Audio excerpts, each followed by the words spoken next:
My team has been amazing, and, you know, it's actually a team of unity. It's evolving, but people don't understand that. The press does understand it. They just don't want to talk about it. That was Donald Trump from last night after the big win taken on the media. Despite piling up victories, the Republican frontrunner could be facing a new political battle.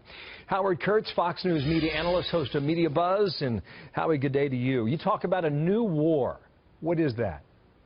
It's a cultural war, Bill, because I think in the wake of New York, Trump winning 89 out of 95 delegates, even though we all kind of sort of knew this was coming, we all need to get our heads out of the weeds of the math game. Sure, it's important, a couple of delegates flipped here and there, but Trump is clearly on his way to something close, within striking range of 1237. But what could derail him, what his opponents hope will derail him, are elements of the media that cannot stand this guy and remnants of the political establishment that are just trying to depict him as beyond the pale, too dangerous, too divisive for the GOP to dominate. Okay, so you went and found a bunch of headlines, right, from the left and the right. I think at Salon you had Neanderthals for Trump, you found? Yeah, Neanderthals for Trump. And on National Review, from the other side, you've got women really, really dislike Trump, take note, Republicans. What does that suggest to you?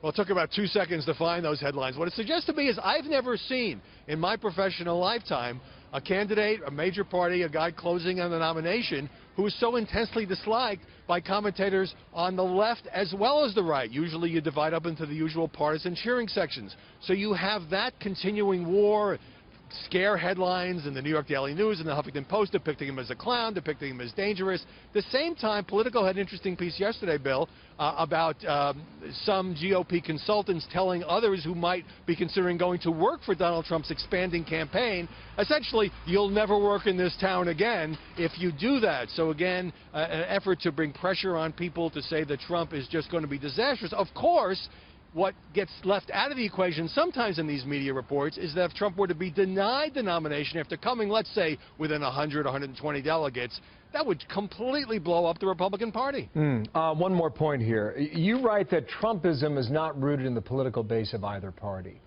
How do you define Trumpism, Howie?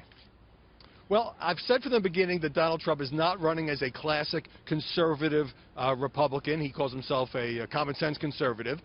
So he obviously has elements of conservatism in his platform and in his hot-button stances on issues like immigration. But at the same time, he takes some moderate, even Democratic positions on issues like protecting Social Security, taxing hedge fund managers. This is the reason he's attracting a lot of working-class Democrats. I call them Donald Democrats. We used to call them Reagan Democrats. So he's this odd mixture. Therefore, he arouses a lot of animosity from the purists on both sides, but it's a formula that only seems to work for him, and so far seems to be working. And I think we need to get away from the math and look at this as a cultural phenomenon as well as a political one. We'll keep an eye on that theme. Thank you, Howie Kurtz, with the new idea that are off the sidewalks of New York, Washington, D.C. Thank you, Howie. We'll see you in New York soon. Thanks.